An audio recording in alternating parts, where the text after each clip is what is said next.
So I see Warren, Jim Bachhuber, Ken Potter, Dan Ramsey, Caroline Berger, Sue Pullman, and I think Julie Urban is absent for now. Julie, am I I'm not here. see? Oh, there you are. Okay, you've got a quorum, Warren. You got all 7. Okay, call meeting to order, and the first item of business is approval of the minutes from November 17th.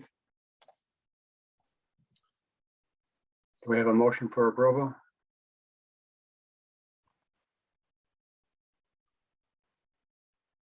We're not going to get beyond that, huh? All right, I'll I was- move that. I was Okay. absent. We got a second? Second. Okay, all in favor of approval? Aye. Aye. Opposed? Minutes are approved. I'm abstaining again. Just let the record show. Okay, the first Caroline, you're item, abstaining too. first item of business then is the annual monitoring agreement with USGS. Yeah, and I don't know, Warren, do you maybe want to speak to this? This is something we've been doing for quite a few years now. These are for the gauges on the North Fork and the South Fork. Can I just move to approve and knock this thing off? You bet. Move to approve. I'll second. Okay, all in favor? Aye. Aye. Aye. Aye. Opposed? The motion is carried. You're welcome. I don't know, how long is TIF 3 going to be around?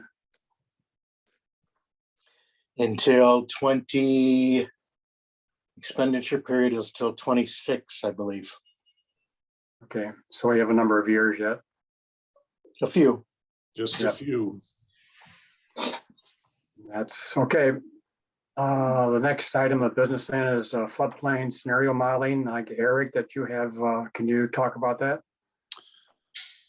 Yeah, and I don't have a whole lot prepared for this. You know, this is something I dove into, you know, or tried to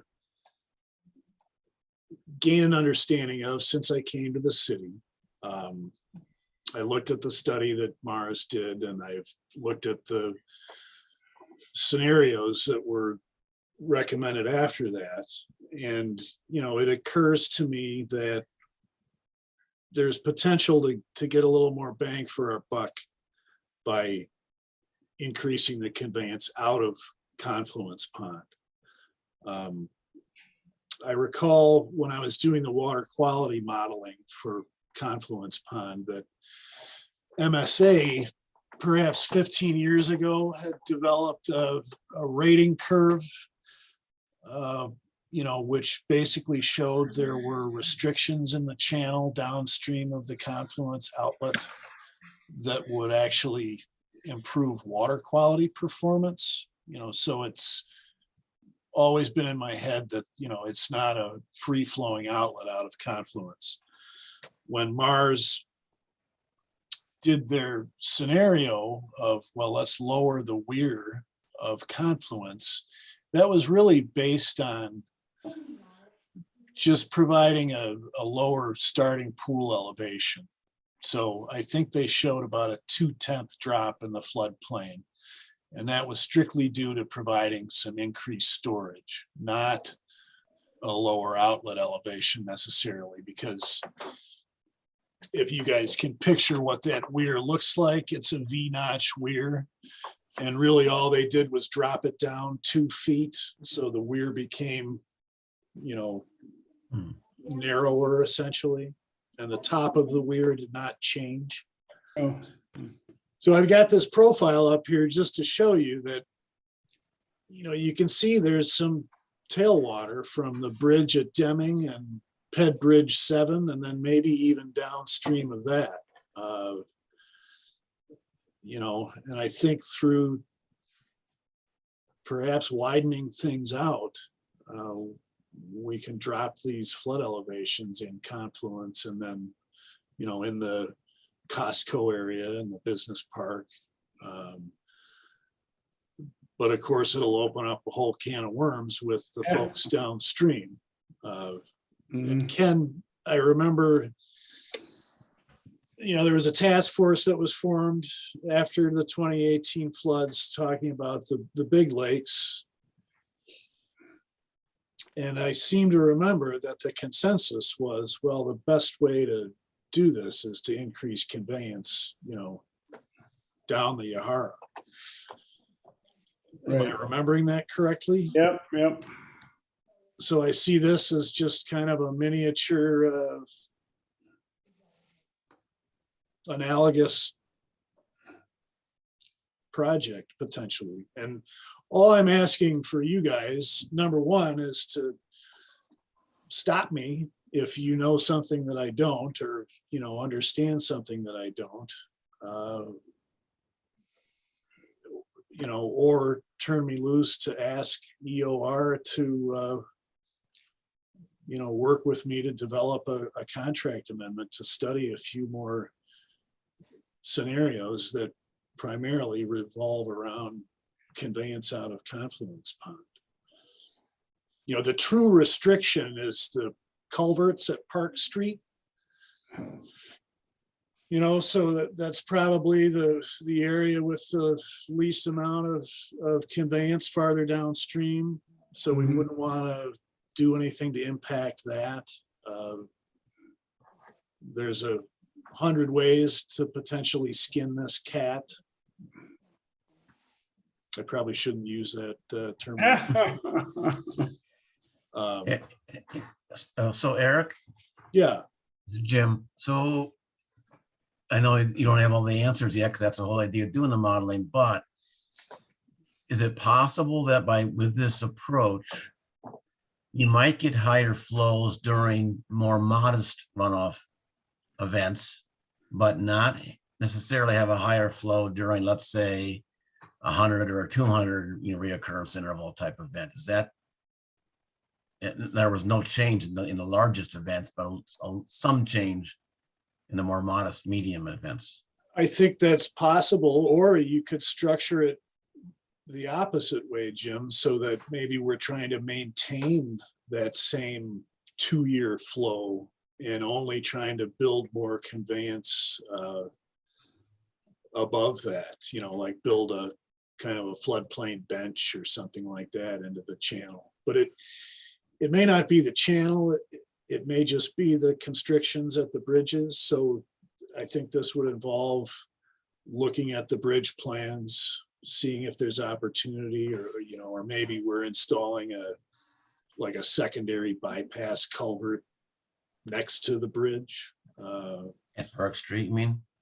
Or where? Well, at Deming Oh. is what I'm thinking of. I walked it and just kind of visually looked at all these bridge crossings, and it seems like between Deming and the Beltline is where we want to look at this. It'd certainly be a lot cheaper than Pond A2, Right. with Right. these massive property acquisition costs and all that kind of stuff. Oh, it sounded like a good idea to do that, but what would be the advantages? Less damage to banks downstream because of the higher elevations? Well, no, I think that would be kind of the can of worms we're opening up here. That's the fear. Yeah. Yeah, So what are we gaining then by doing this? we're gaining a lower flood elevation. above in the confluence pond and above it, right? Yeah. But that might give us then more opportunity. The only conveyance scenario that was looked at was the channel between the South Fork, just upstream of Confluence, and the 2 crossings at Deming, those big boxes. if we lower confluence by 6 inches or a foot relatively simply, that could help with that problem. If this is palatable, the next thing I would look at is increasing conveyance out of South Pond, and that's kind of where that's where half of the problem is really, with lands that are, going to end up in this new floodplain that we've modeled. If we can achieve lower flood elevations and confluence, theoretically in an August 2018 type event, you'd have incrementally less damage to Costco and the surrounding properties that we had, right? That's what I'm hoping for. So you think Costco got damaged by backwater from the confluence pond? Well, or just downstream of it is what I'm saying.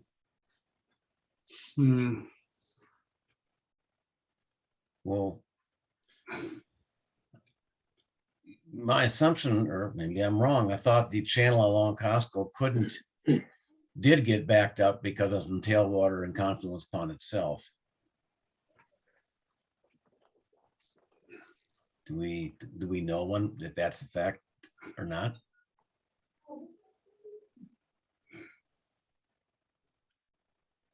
I'm going to try to pull up that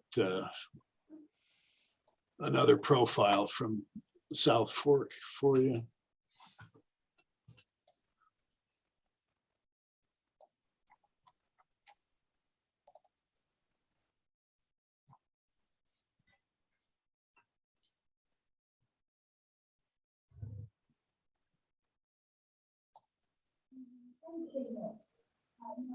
All right, so this is the profile. Here's confluence right here. So there is some backwater at both of those culverts.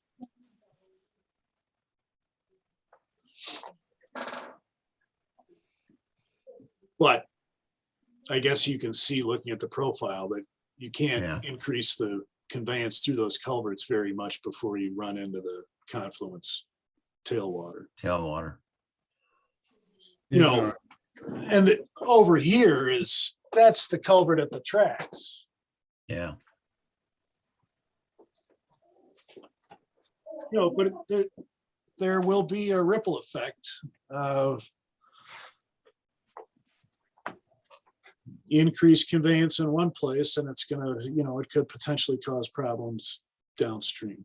Right. So where are you going to increase? I'm getting a little confused, Eric. Where are you going to increase conveyance? My thought was to increase conveyance right through here, Warren. Okay, that's what I thought. It's a narrow pedestrian bridge, and there's the bridge at Deming Way, and then potentially the channel itself. Wouldn't that lower elevations to 100-year flood downstream from that then? Well, not necessarily, not No. if we're just letting more water through. Something else that I don't know if you guys were made aware of at the time. I'm going to show you another section of the profile. The old model does not incorporate the Park Street culverts. The old model thinks that water was building over the top of Park Street in a 100-year storm. So everything downstream of Parmenter in the new modeling that EOR did for us actually has a lower flood elevation than what's existing, in spite of these much larger flows that they're using.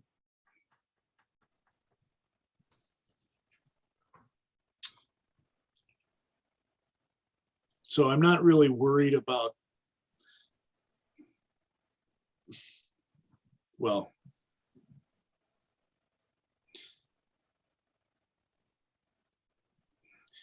I don't know what to say. I think this is gonna work. If you would like, I could prepare you a more detailed, analysis. Seems like it'd be worthwhile if we could lower the elevations upstream. It seems like it'd be a fairly modest effort, right, Eric? I don't see a big, You mean a Yeah. modest modeling effort? yeah, modeling effort. I think, or maybe we could start with a modest effort, but I anticipating that it might not end up that way, Jim. I think we might end up having to answer to City of Madison downstream asking, well, are you raising the flood elevation in Lake Mendota? I guess which was, Ken, how was that issue dealt with increasing conveyance out of Lake Monona? That seems that would obviously raise flood elevations downstream at some point. But we're not changing the volume of water. No, It's so the yeah, timing. within the day, I guess this would all empty out.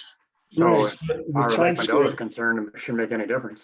Yeah, right. Time More scale. cons- I'm more concerned with increased flows below perimeter interfering or causing any issues with the design work that's been done so far and all based on all the flows that have been done for the corridor itself, and the restoration work.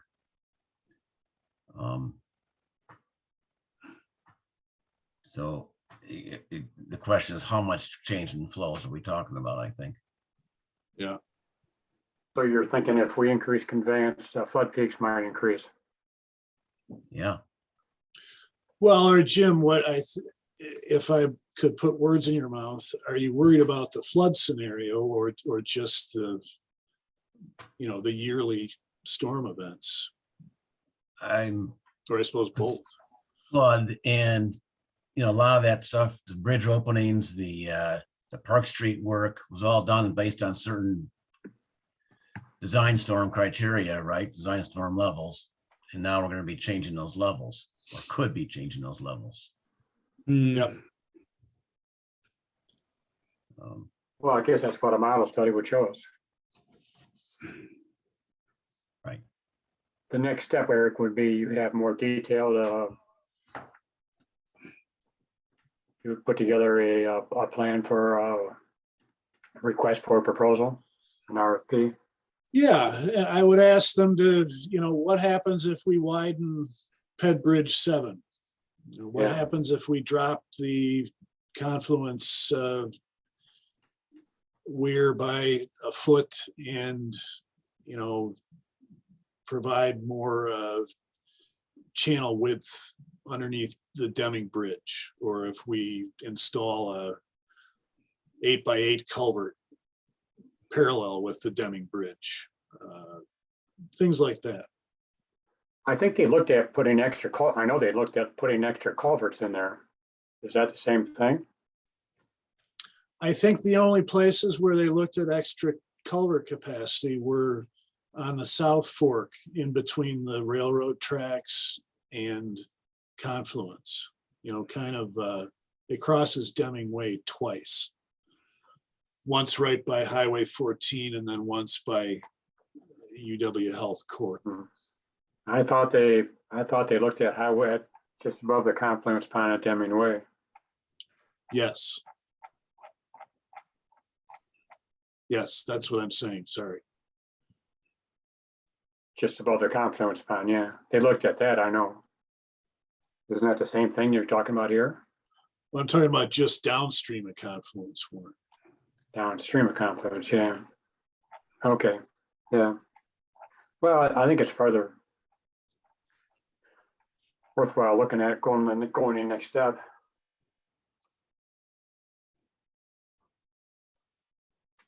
Would any of this have any impact on the diversion from Tribeca Village? One reason we're going that infiltration pond from Tribeca is because of the extra water coming from that 40 acres and possibly raising the elevation of the 100-year flood on Pheasant Branch, right? Yep. Point. It seems like instead of spending 500,000 or $1 million on that infiltration basin, if we did something on Pheasant Branch to lower the elevation, that may be a better expenditure of money. Well, I think the Tribeca Pond was proposed as a way to minimize impacts to Graber. And Yeah. then we looked at whether or not it was going to have the unwanted side effect of raising the flood elevation in Pheasant Branch. And it did. It did, and then we asked Becker to make that pond even bigger. And, you know, the way that ended up, Warren, it is still showing a 1/100th of a foot increase at the point of discharge, which dissipates before Parmenter. Yeah. But the city will soon own all of that riparian land. So we're only, you know, raising the flood elevation upon ourselves. So that's kind of no longer a big issue. Huh. Okay.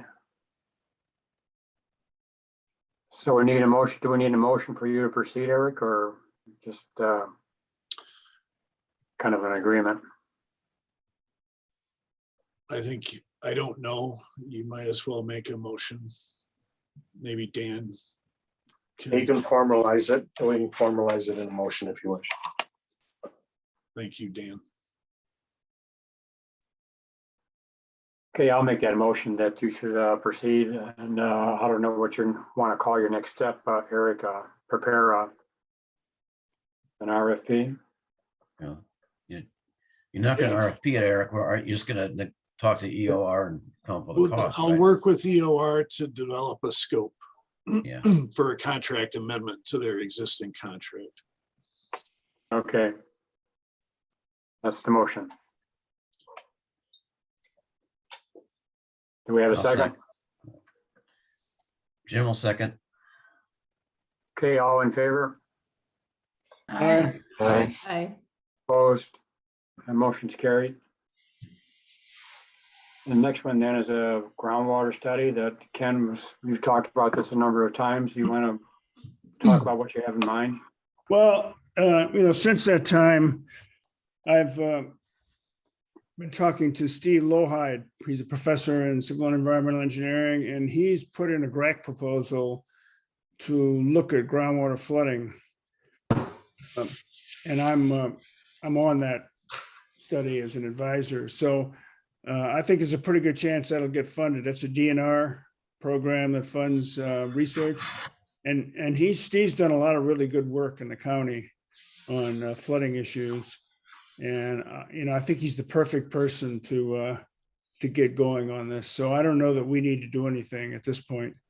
I'm pretty confident that he can get a handle on how we ought to approach this problem of groundwater flooding. I mean, part of the problem is we just don't know where the groundwater is in many places. And so we don't know where we're going to have the first problem. So I guess I don't see where I think we'd be redundant at this point to get, you know, hire a consultant to work on this. Is this going to be a Dane County This is study the- then? Ken? Yeah, this is the DNR has a funding for the state, you know, and so Uh-huh. it's called GRAC, Groundwater Coordinating Council. And they funded a lot of good projects over the years. And like I said, Steve has done some really nice work on similar issues in Northern Dane County and other places. So I think he's the perfect guy to work on this, and I'll be kind of looking over his shoulder on that. So I think this is the best way to get this started. We might have to come in later to get more detail, but I think he will get a good handle on what the issue is. I mean, the problem is we just don't know. You know, we have all that groundwater there. We have no idea until it starts interacting with a building or something. We have no idea where it is. And I think this is, you know, he could probably get us going on that. Does Steve have a area of focus or geographically, or is that Yeah, I think he's countywide gonna or? look in Dane County, yeah. Now, that was my question. Yeah, Dane County, he's looking in Dane County, so, again, I think I kind of been pushing him on this because I've seen his work in other parts of Dane County, and it's really good. And this is exactly what he's interested in. And like I said, he's highly competent. So, So nudge them into Middleton, Ken, and we're all set. yeah. No, I'll make sure, that'll be my job, is to make sure that he gives plenty of attention to Middleton. All right. Visits Hidden Oaks. How does ground penetrating radar work?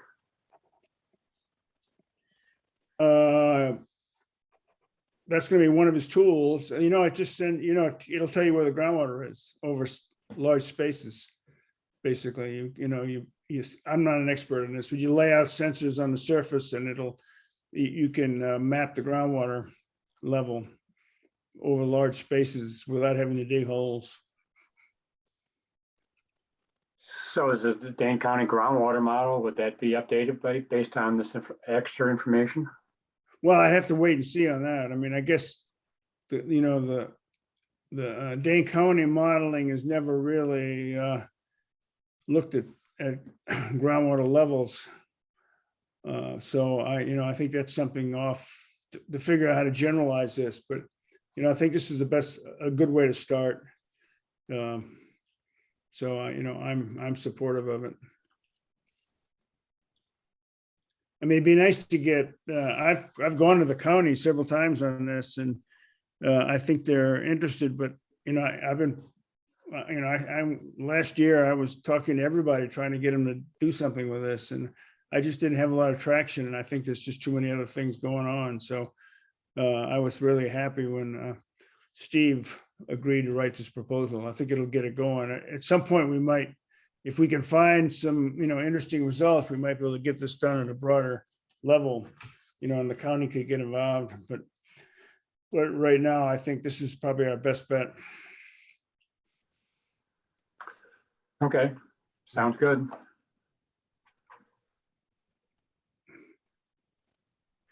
So there's nothing more to talk about on that one, and just keep us informed, Ken, how it's taking place. The next item then is a stormwater management ordinance update, and I talked to Eric and wasn't sure to put this on the agenda again or not, and I guess maybe you could talk about it, Eric, what you have in mind, or what I have in mind. I guess trying to collect ideas, and I went back and looked at it, and we've got a lot of ideas over the past 6 or 8 months, and you asked you asked committee members to submit ideas to you, and I think you've got a number of them. What's your next step you want to do, Eric? Well, I think we're just kind of in the idea phase. Jim sent out a PowerPoint of Madison's changes.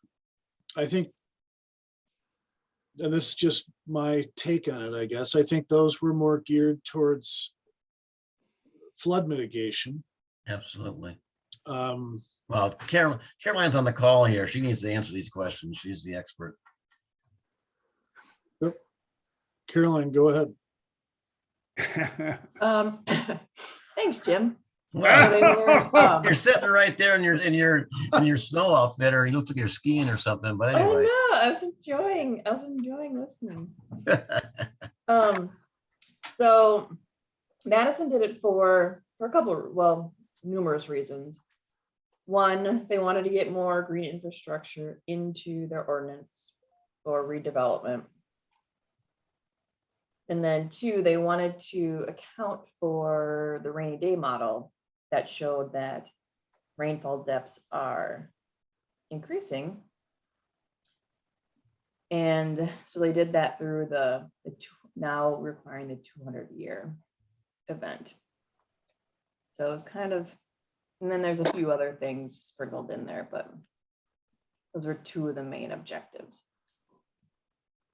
and you guys did an analysis to show what impact it would have on some example site plans, right? Correct. When Janet and Greg took it on the road, they had to do numerous presentations to various stakeholders in the community. We did we looked at what the impacts of the land area required would be if they needed to do a 200-year detention. Mhm. And for some, there was no change, and for some, there was a change that the developers thought would be significant. Did you get a lot of pushback from developers from going to 100 to the 200-year flood? Yes, but then we've got pushback the opposite way with people familiar with the rainy day project saying we didn't go far enough. Yeah. When our floodplain modeling, we used 100-year flood and then adjusted by Dr. Wright's adjustment, which was probably kind of the same thing. Mhm. And I don't know if that'd be more palatable than saying a 200-year flood. But it seems like we got to do something. Obviously, we're not controlling flood peaks, and so we should revise our ordinance one way or the other, I think.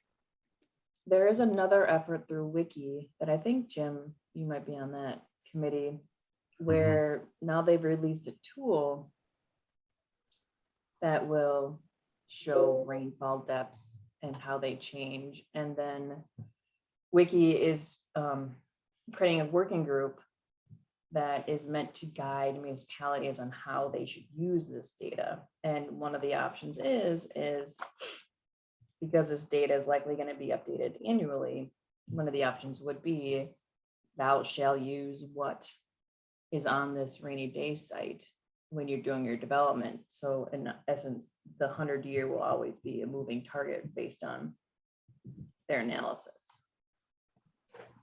That sounds interesting, actually. Yeah, so we've got lots of options. Yeah, and Caroline, if I remember right, Greg and Janet and you guys did give consideration to using the Steve Wright's values for the 100-year and changing the IDF and all that, but decided it would be more challenging for developers with using all kinds of site engineers, design engineers, to use that information right now, as opposed to just picking a new Atlas 14 number to mimic that condition, right? Yeah, it was, in essence, it felt like it was a good compromise of how to account for these increased rainfall depths while not changing too many of the calculations that the developers, engineers are used to. Yeah. Eric, what the county proposed, but the county has redone their ordinance, right? And they stayed with the old 100-year.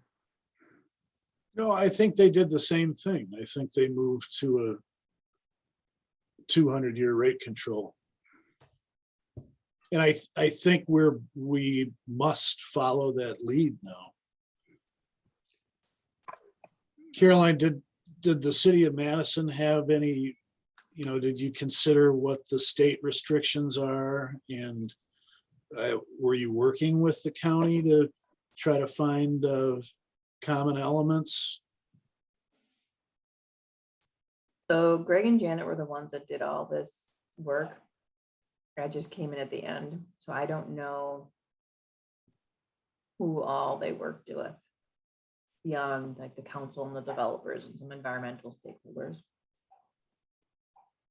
The only statewide restriction I see, Eric, is when it comes to runoff is this volume issue. I don't see any comment about rate. Now that's because legislators probably didn't know what they were doing, but that's okay. It was, so it's only a volume thing, and it seems to me that, obviously Madison already vetted this out, and so far it's not been challenged legally, I guess. I mean, to me, an easy thing to do, and I'm not saying this is the right thing or the best thing, but an easy thing would be just simply to mimic Madison's revisions as a step forward to providing a higher level of control. It's not a water quality change, it's simply a rate change, which is still, would help in some flood scenarios. Yeah, but it doesn't help for the lakes, okay? right? Well, It's just peak control, not volume control. So the water still gets in the lake. right, but our hands are tied for volume, Ken, right? I mean, our I volume, think we got to be a little more strategic on how we push the volume control. I think we got to look at some alternative ways of doing that. For I- example, looking at downspout, making sure there's infiltration capacity of downspout water and things like that, where it's not, we can get around that restriction that came from the legislation if we just be creative. I certainly don't oppose that. And if the attorneys are on board with requirements, zoning requirements, just like you said, disconnection of impervious surfaces like roofs, Mhm. I'd be all for that. Yeah, I mean, it's not to say that the legislature wouldn't come back and prohibit it, but at least it might get more. When they did it last time, it was done in the during the Christmas season when nobody was paying attention. And if they come back and do something like that again, maybe we could get a little more. It could be a little more public that they're doing it. Hmm. But also raising, changing that 1981 year to some other more realistic year help out with that. So you get more infiltration. No, That's something So- we could look at. Yeah. Well, so it's funny you asked that because I asked that question when Atlas 14 came out. And the answer I got from the USGS and Roger when he was with us was that the 1981 year, that really doesn't change. Like the small and medium apparently don't change that significantly, where the 1981 is still Hmm. representative. It's the bigger ones. Well, Okay. I just pulled up the memo from USGS that you got, Jim, from Mari. And she did a study a number of years ago, and I don't think it ever got approved, but she said that 1995 year was the average year they found now for the Madison area, and that would be a 2.92 inch rainfall versus the 2.59. But I don't know if that got adopted by anybody or not. And they looked at data through 2015. okay. And I don't know if you ever got back and talked to Judy, Jim? No, I did not, but right now DNR's, this whole thing is predicated on what DNR posts for their pollution control requirements. But if they were to shift over to the 95, you said, Warren? The 1995 and the largest storm in 95 was at 2.92 inches, All right. which would be an increase over the 2 point. And evidently the largest storm during the year controls the whole thing, right? So it's kind of a joke to say a year.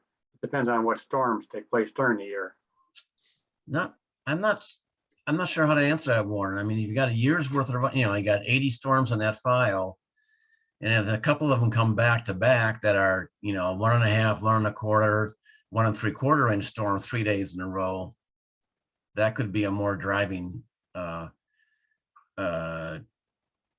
situation as far as sizing these infiltration basins, as opposed to one storm that has dry before and after to it. And I don't know, I don't know the sequence of those runoff events in that 95 file. I think the whole history of that was water quality, right? Yeah, absolutely. That's the problem. See, we shouldn't be building off of a water quality requirement. We really ought to try to get the DNR to come back and come up with some standard for water quantity and volume, not just peak. I mean, that's a really crude approach we're using. But I think DNR is going to say, based on what I've seen and heard and been there, is that they don't have the authority. Their job is to meet the water quality requirements and set standards for water quality pollution. Well, then we ought to go and do it ourselves then. And we ought to come up with our own standards and not just leverage on theirs, right? I don't disagree. I'm just saying that because of how this is all tied together, the legislature glommed onto that runoff volume,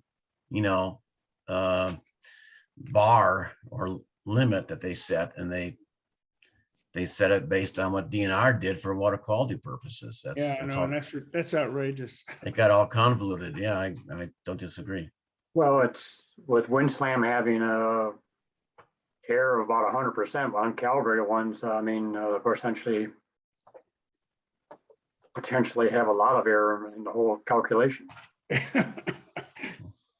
Yeah, let's don't expose too much there, Warren. Try So, calibrating a swim model or a or TR55 system sometime and see what you come up with. Same challenges. well, Herb Garn tested that a number of times using that, and they come up with 100% error in uncalibrated swim. I mean, God. slam. Yeah. Yeah. Well, I don't know what you want to do, Eric, with all of the good comments. Well, I want to throw something out there myself, actually. There's an exemption for TMDL watersheds, the way I read it in that Right.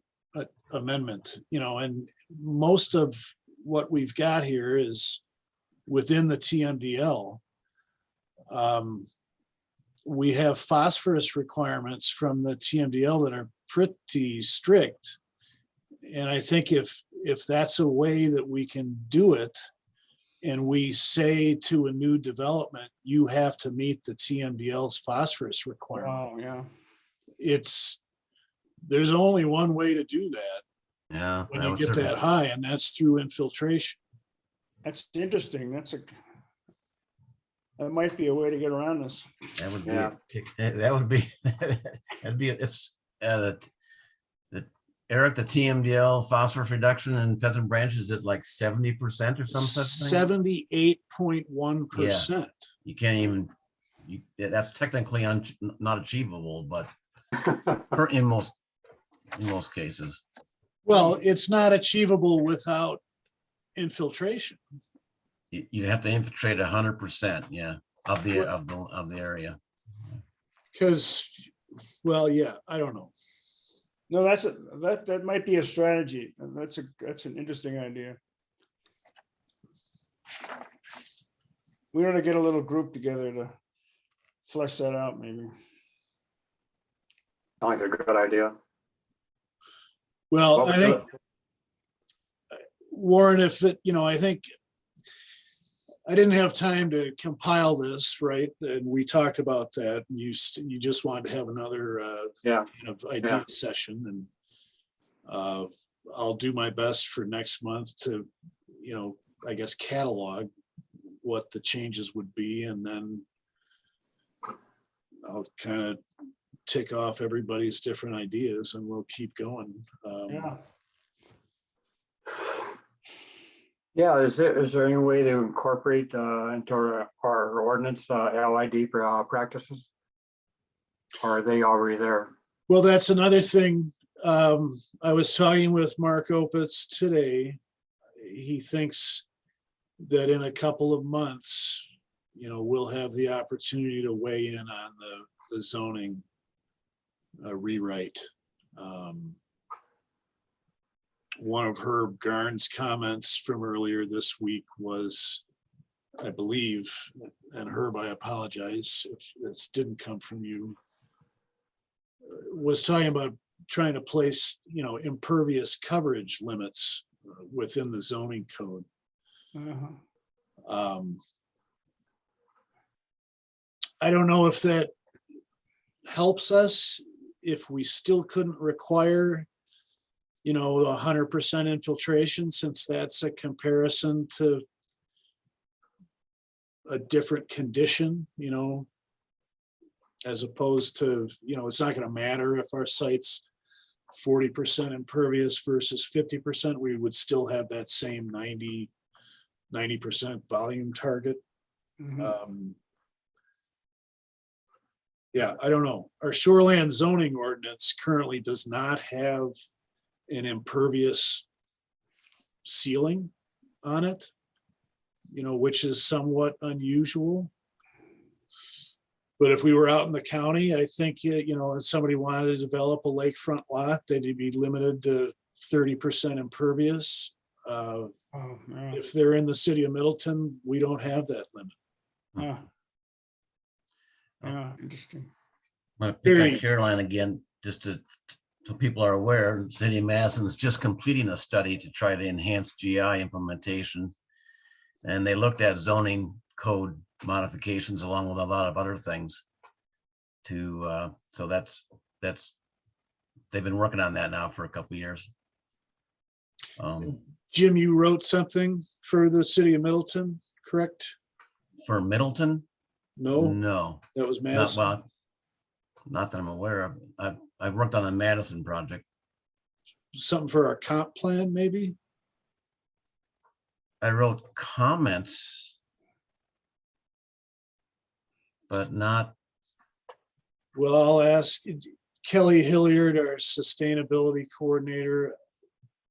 I believe just passed along something that you wrote to Vandewall, who's working on our zoning ordinance rewrite. So I'll wow.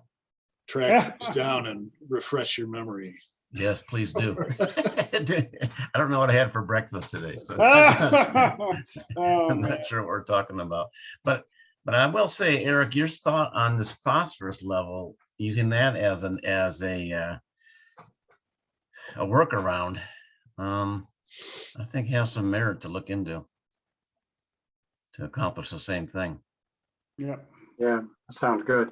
You know, it's obvious, well, it's not obvious, but runoff volume is increasing much faster than increased precipitation. So that last report I just sent you guys shows how much the volume increased. And it's a lot more than the increase in annual precipitation. So volume, as Ken pointed out, is a big problem, whereas it's something we got to address.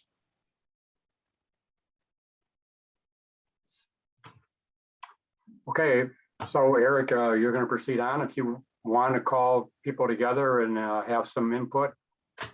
I think we had a meeting with Ken and Jim and you back in August, right? Talking about some of these issues. yeah. Yeah. Okay, so let us know, I guess, how we can help. Okay, Oh, Madison already has some requirements for green infrastructure. Do we have anything like that in ours? This is in the paper today too. They talked about that. in our zoning code, Well, in our ordinance, I think, but I don't know how you put it in the ordinance. I don't know if I can answer that with any true knowledge, Warren. There are a lot of things that are just kind of inserted into most of these ordinances that, the issue might be, like, I'm pretty sure we might have you must deep till the soils, or if you don't, your analysis, you have to go up a hydrologic soil class in your proposed condition. I think that's a common requirement.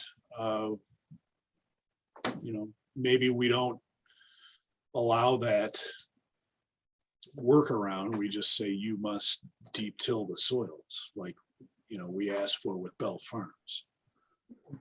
Ryan, do you know what Madison's requiring with that?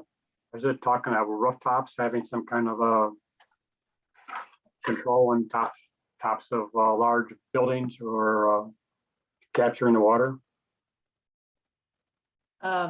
So Madison, we did add green infrastructure to redevelopment. And the way it's written is it's gonna end up that we're gonna have more and more green roofs, because that's pretty much the only way you can satisfy that requirement. That's only for redevelopment, right, Caroline? Is that what you said? Correct. Yeah, okay. Because with new development, the theory is you have the space to do something with. Yeah. And then some sites, we require the developer to go up or down, whichever way you want to think of it, a hydrologic soil group to the more restrictive one, but not always. We did look at deep tilling, but it hasn't gotten that far yet. Even if we just deep till the pathway from the downspouts to the, to the storm sewer, I mean, that's a lot less costly, but I think it's been shown that, you know, that's works really well. So I know Steve Lohide looked at that too, and so